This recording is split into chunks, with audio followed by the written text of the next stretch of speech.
জায়গায় তো ঘুষপেটিয়া, বিহারেও দেখেছি একই স্লোগান পশ্চিমবাংলায়, বিহারে কটা ঘুষপেটিয়া পেয়েছে? আমার তো প্রথম প্রশ্নই তাই ছিল।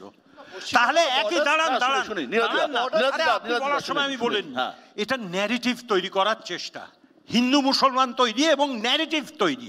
সব জায়গায় নাকি বাংলাদেশি ঢুকে বসে আছে, ঘুষপেটিয়া ঢুকে বসে আছে। তাহলে পাহেলগাঁও কারা ছিল যেখানে 26 জন নিরীহ মানুষকে মেরে দিয়ে চলে গেছে? লজ্জা করে না? দাঁড়ান, লজ্জা করে না? প্রধানমন্ত্রী থেকে স্বরাষ্ট্রমন্ত্রীর বাড়ির 15 কিলোমিটারের মধ্যে বোম ফুটছে, কি কেন? 9 জন মানুষ খুন হলেন। এই যে দিল্লির লালকেল্লার বিস্ফোরণ, বিশ্ববাবু একটা খবর আপনাকে দিই, গতকালকে আপনার ইসরায়েলের প্রধানমন্ত্রীর ভারতবর্ষে ডিসেম্বরের প্রথম সপ্তাহে আসার কথা ছিল, বলেছে দিল্লি নিরাপদ নয়, মিটিং ক্যান্সেল করে দিয়েছে। গতকালকে তেল আভিভ থেকে নির্দেশ এসছে দিল্লির কাছে, আমরা যাব না। এই তো অবস্থান করে দিয়েছেন, ভাষণ মারছেন এখানে। আমি অভ্রর কাছে আসছি, প্লিজ অভ্রর কাছে আসবো। অভ্র, সমীর চক্রবর্তীর দাবি ন্যারেটিভ তৈরির চেষ্টা। ন্যারেটিভ মানে কি? অনুপ্রবেশ, ধর্মীয় মেরুকরণ, বহিরাগত, এইগুলো ধরে একটা ন্যারেটিভ তৈরির চেষ্টা। বিশ্বদা, আমি প্রথমবার কম বলেছিলাম, ভুল বলেছিলাম। আমি বলেছিলাম যে তৃণমূলীদের কাজলের ফোঁটা দেওয়া উচিত কপালে, তার সঙ্গে একটা চন্দনের ফোঁটাও দেওয়া উচিত বলে আমি মনে করি। কারণ তারা এত সুন্দর বাণী দিচ্ছে, এক একটা কি বলবো। আমি বুয়াদার কথার উত্তর দেবো, আর একটু পার্টলি অরূপদার কথার উত্তর দেবো। অরূপদা যেই ভদ্রলোকের নাম বললেন, নিশীথ প্রামাণিক, তিনি যতদিন তৃণমূলে ছিলেন ততদিন তিনি ভারতীয় ছিলেন। যেই বিজেপিতে চলে গেলেন উনি বাংলাদেশি হয়ে গেলেন। বলবেন মাইকটা পরে তুলবেন, এতক্ষণ তো বলেছেন, তো ঠিক আছে, ভালো কথা। আর এত তথ্য থাকে তৃণমূলের কাছে, মানে আমি কি বলবো, মানে এর পরের দিন থেকে আমি ডায়েরি ফাইরি নিয়ে আসবো, যত তথ্য বলবো ঠিক আছে শোয়ের পরে আপনি বলুন, আমি লিখে নিচ্ছি। এত সব জানে, কিন্তু এত তথ্য, এত নথি নিয়ে এরা সুপ্রিম কোর্ট হাইকোর্টে যাওয়ার সাহস করে উঠতে পারে না। আমি বুঝতে পারি না, এরা এত বোনাফাইড ডেটা নিয়ে ঘুরছে পকেটে করে, ফোনে করে, ট্যাবে করে, ল্যাপটপে করে, কিন্তু কোর্টে যেতে পারছে না কেন? তার মানে কি এগুলো জালি ডেটা? কিন্তু যেই ডেটাটা জালি নয় ধরে নিতে হবে, যেই ডেটাটা খুব ভালো থাকে তৃণমূলের কাছে, সেটা হচ্ছে বাংলাদেশের ভোটার লিস্ট। মানে এখানকার ভোটার লিস্ট থাকলো কি থাকলো না সেটা অন্য কথা, বাংলাদেশের ভোটার লিস্টের খবর কিন্তু তৃণমূল খুব ভালো রাখে। সেজন্য তৃণমূলকে তো আমাদের আদর যত্ন করতেই হবে। আর আরেকটা জিনিস কথা উঠলো যে কারা ভোট দেবে, এটা কি যুক্তিসঙ্গত একটা কথা হতে পারে যে যারা আমাদের দেশের নাগরিক নয় তারা আমাদের দেশে ভোট দেবে? এটা কি হতে পারে? আমি যদি আজকে আমি একটু শেষ করি, 10 সেকেন্ড নিচ্ছি। আমি বলছি, আমি যদি আজকে বাংলাদেশে যাই, আমি যদি আজকে মায়ানমারে যাই, আমাকে কি ওরা ভোট দিতে দেবে? আমার ঘেটি ধরে বার করে দেবে।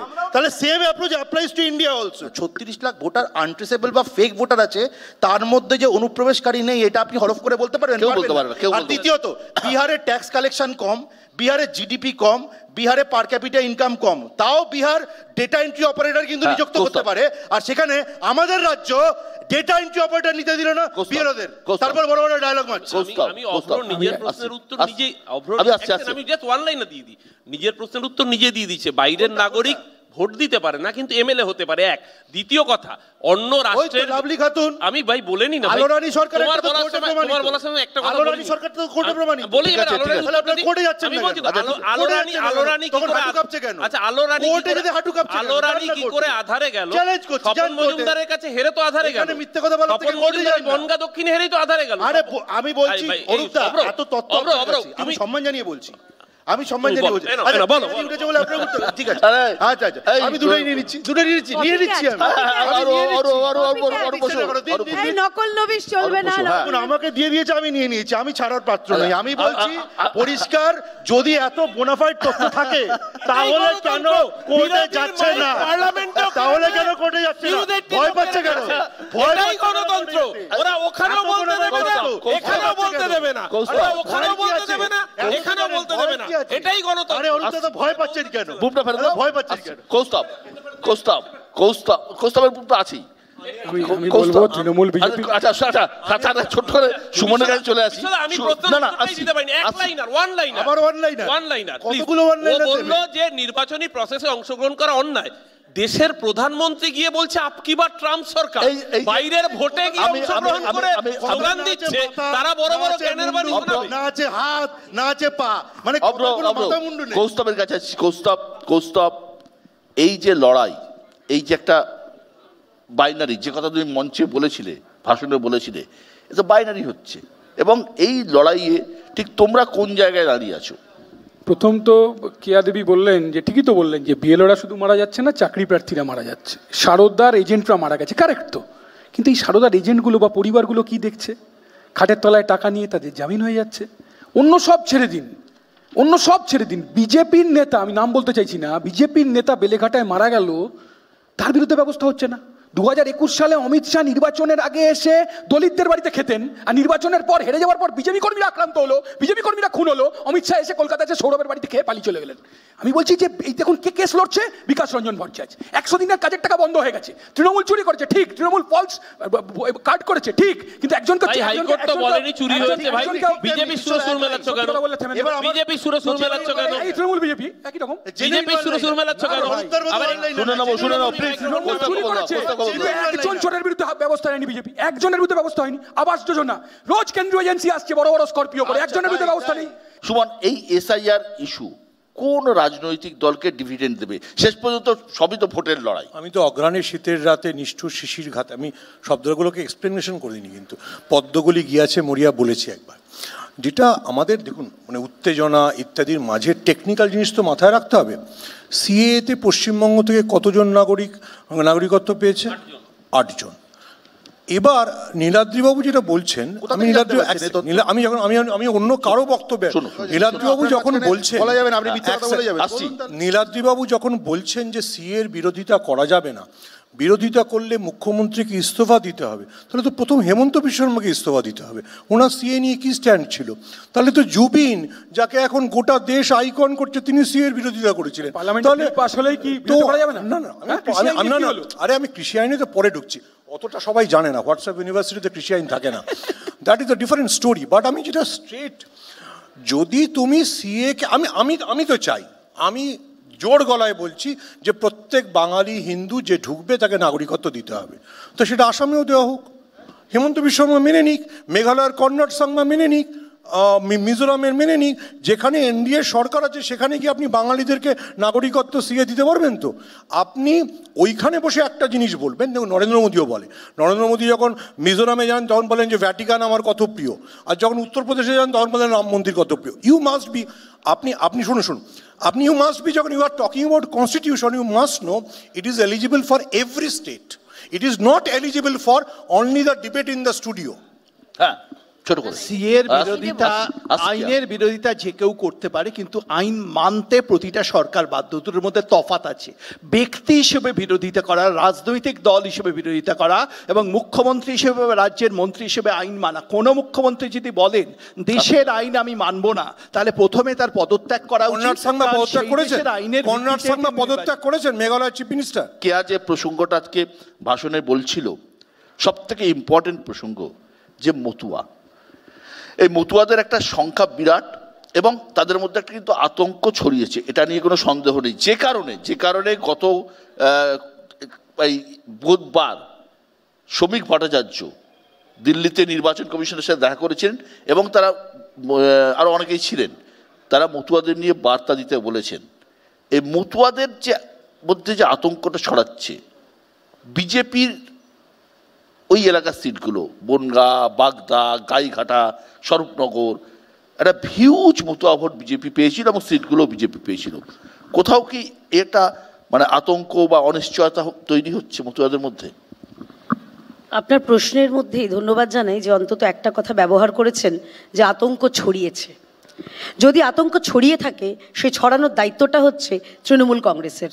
সুমনদা বললেন হোয়াটসঅ্যাপ ইউনিভার্সিটি, আমি জানি না কারো হোয়াটসঅ্যাপ ইউনিভার্সিটি দেখে আসে, কিন্তু তৃণমূল কংগ্রেসের একটা আলাদা ইউনিভার্সিটি আছে, যে ইউনিভার্সিটিতে এরকম মিথ্যে কথা এবং ভয় ছড়ানো হয়। এই যদি আত্মহত্যাও হয়ে থাকে বিএলওদের, তারও দায় এক এবং একমাত্র মমতা বন্দ্যোপাধ্যায়ের, এবং আতঙ্ক যদি মতুয়াদের মধ্যে ছড়িয়ে থাকে, তারও দায় এক এবং একমাত্র মমতা বন্দ্যোপাধ্যায়ের। এবার চলে আসি, আপনি বলছেন আতঙ্ক বা কিভাবে কাউন্টার করব। নিউজ 18 বাংলার এই অনুষ্ঠানের মাধ্যমে যারা দর্শক রয়েছেন, মতুয়া ভাই বোন, দিদি দাদা বোনেরা রয়েছেন, প্রত্যেককে বলছি আপনাদের ভয় পাওয়ার কোনো কারণ নেই। মমতা বন্দ্যোপাধ্যায়ের এই ফাঁদে পড়বেন না। আপনারা আমাদের দেশে শরণার্থী, তৃণমূল যতই চাক বা না চাক, আপনারা আমার রাজ্যে আমার সঙ্গে সহনাগরিক হয়ে থাকবেন, এবং আপনাদের যে প্রতিবন্ধতা রয়েছে, যে একটা ভাই যে বাম জমানায় তাদেরকে ওই খুঁড়োর কলের মতন দেখানো হয়েছিল যে তোমাদের নাগরিকত্ব সেইটা মাননীয় কেন্দ্রীয় সরকার, মাননীয় প্রধানমন্ত্রী নরেন্দ্র মোদী নেতৃত্বে করে দেখিয়েছে। কেয়া দেবী অভিযোগ করলেন তৃণমূল নাকি আতঙ্ক ছড়িয়েছে। আমি তৃণমূল কেন, তৃণমূল এখানে সিপিএম আছে, কংগ্রেস আছে, কোন দলের কোন নেতা একবারের জন্য কি বলেছে যে 1 কোটি ভোটারের নাম বাদ যাবে, 1.5 কোটি ভোটারের নাম বাদ যাবে? এই যে স্পেসিফিক সংখ্যাটা কারা শুরু করেছে? 2005 এ মমতা ব্যানার্জি শুরু করেছে। মানে ভিডিওটা দেখেননি, আপনি তখন ছিলেন না পাশে। 2005 এ মমতা ব্যানার্জি শুরু করেছে। আপনি মাঝখানে বলবেন না প্লিজ। দ্বিতীয় কথা, আজকে যে সুইসাইড নোটের দুটো উদাহরণ আমি সামনে রাখলাম, নচিকেতার একটা খুব বিখ্যাত গান ছিল, শুধু বিষ দাও অমৃত চাই না। সেই গানটার দুটো শব্দ ছিল, আমার মৃতদেহে ঝুলবে নোটিশ বোর্ড, কর্তৃপক্ষ দায়ী না। এই সুইসাইড নোটগুলো না হাতে ধরে দেখিয়ে যাচ্ছে আমাদের মৃতদেহের উপর যে নোটিশ বোর্ড রয়েছে তার জন্য দায়ী জ্ঞানেশ কুমার অভিষেক, তার জন্য দায়ী নির্বাচন কমিশন, তার জন্য দায়ী বিজেপি, যারা বাধ্য করেছে এই মানুষগুলোকে আত্মহত্যা করতে। এই ক্রিমিনালরা একটা রাজ্যের ভোটে জেতার জন্য কত মানুষের রক্ত চায় না, কত মানুষের রক্ত চায় না। আবগাদা, এই যে অত্যন্ত মার্জিন কম হওয়া সিটগুলো, সেগুলো তো ফ্যাক্টর হতে পারে। আমি তার আগে মতুয়া সংঘ নিয়ে একটা কথা বলার আছে। আপনি বনগা নিয়ে কথা বলছিলেন, মতুয়াদের নিয়ে কথা বলছিলেন। শান্তনু ঠাকুর কেন্দ্রীয় মন্ত্রী, বিজেপির নেতা, উনি মতুয়া সংঘ থেকে 100 টাকা করে লোকের থেকে নিয়ে 800 টাকা করে নিয়ে ফর্ম দিচ্ছেন, শুনুন। এবং মহারাষ্ট্রে ডবল ইঞ্জিনের সরকার তাদের ধরে ওই ফর্ম ছিঁড়ে ফেলে দিয়ে জেলের মধ্যে ঢোকাচ্ছেন। বুঝুন কেন মতুয়ারা আতঙ্কিত হবে না, আর তার জন্য তৃণমূল কংগ্রেস দায়ী। উনি বলে যাচ্ছেন এখানে শান্তনু ঠাকুর কি তৃণমূল কংগ্রেস করেন? কেন্দ্রের জাহাজ মন্ত্রী, নরেন্দ্র মোদীর মন্ত্রিসভার, তার দেওয়া সার্টিফিকেট 800 টাকার ওপরে সার্টিফিকেট ইস্যু হচ্ছে। ঠিক। আমি সুমনের কাছে আসছি। সুমন, ছোট্ট করে যেটা নীলাদ্রিদা একটা প্রশ্ন তুলেছিল, আমি নীলাদ্রির কাছে আসবো তারপরে, যে বিহার ভোটে একটা এসআইআর এর বড় প্রভাব পড়েছে। আমি ছোট করে যদি বলি যে এবারের বিহারের ভোটার তালিকা থেকে 69 লক্ষ ভোটারের নাম বাদ গিয়েছে, যোগ হয়েছে 23 লক্ষ নতুন ভোটারের নাম। লোকসভা ভোটের ফল সঙ্গে যদি আমরা তুলনা করি তাহলে দেখছি যে লোকসভার তুলনায় বিধানসভায় এনডিএর ভোট কমেছে 1.5%, আর মহাজোটের ভোট কমেছে 2%। ফলে গোদা বাংলায় বলতে গেলে এসআইআর এর প্রভাব যে বিরাট পড়েছে রাজনীতিতে, ভোটে কিন্তু অতটা পড়েনি। তাহলে কি এসআইআর নয় বিহারের ক্ষেত্রে ভোটের ফ্যাক্টর মহিলা ভোট, আর মহিলাদের হাতে নগদ তুলে দেওয়া? নীলাদ্রি বাবুর জায়গায় ওটা যদি অভিষেক বন্দ্যোপাধ্যায়, মানে কংগ্রেসের অভিষেক বন্দ্যোপাধ্যায় বলতো, তাহলে আমি ভাবতাম যে ওদের যে তালিকা, যে 74টা সিটে যত ভোটারের নাম বাদ গেছে, মার্জিন তার চাইতে কম। কিন্তু তোর যেটা প্রশ্ন একদম বেসিক অ্যারিথমেটিক অ্যাবাউট বিহার, বিহারে কি চেঞ্জ হয়েছে? বিহারে গত 2020 বিধানসভায় দুপক্ষই 39 পেয়েছিল। লোকসভায় আস্তে আস্তে এলজেপি, চিরাগ পাসওয়ানের দল ফেরত এসে গেছে, 39+6% হয়ে গেছে, 45% হয়ে গেছে। দলিত ভোটটা ফেরত এসেছে। হ্যাঁ, পুরো 45%-এ নীতিশ এমনিতেই 170টা সিটে লিড নিয়েছিল। তারপরে মহিলা ভোটারের 10%, মানে 10,000 টাকা, ওইটা যে কীরকম বুমেরাঙে, মানে কীরকমভাবে কাজ করেছে। দেখো, আমাদের তো একটা সমস্যা আছে, আমরা বিভিন্ন আদর্শের ঘেরাটোপে থাকি, সত্যি কথাটা বলি না।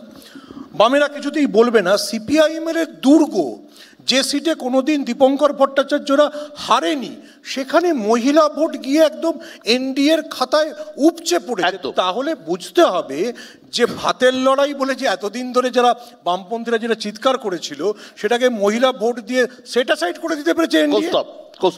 আমি ইস্যুতে থাকবো। আমি বলবো উত্তরপ্রদেশের যে ঘটনা, যে বিএলও মারা গেছে, আত্মঘাতী হয়েছে উত্তরপ্রদেশে, তার বাবা বলেছে এসডিএম চাপ দিচ্ছিল ওবিসিদের নাম কাটো, কোথাও ওবিসিদের নাম কাটো, কোথাও সংখ্যালঘুদের নাম কাটো, কোথাও দলিতদের নাম কাটো।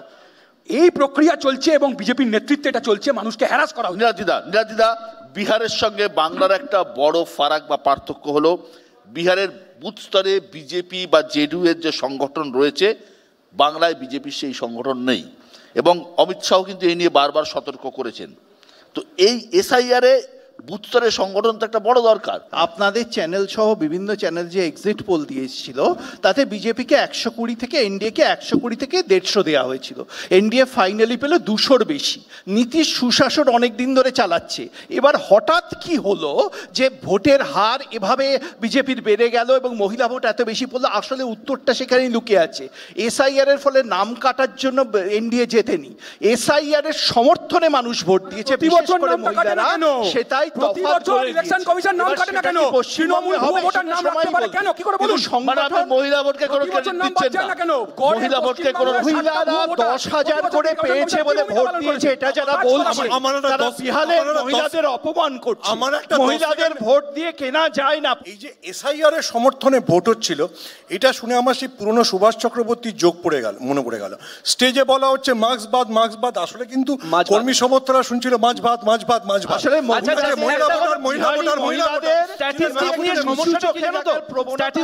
সমস্যাটা হচ্ছে নেভিল গার্ডার্স বলতেন মিথ্যে ডাহা মিথ্যে, তারপর স্ট্যাটিস্টিক্স। এই যে 1.5% আর 2% আমরা কেউ বুঝছি না।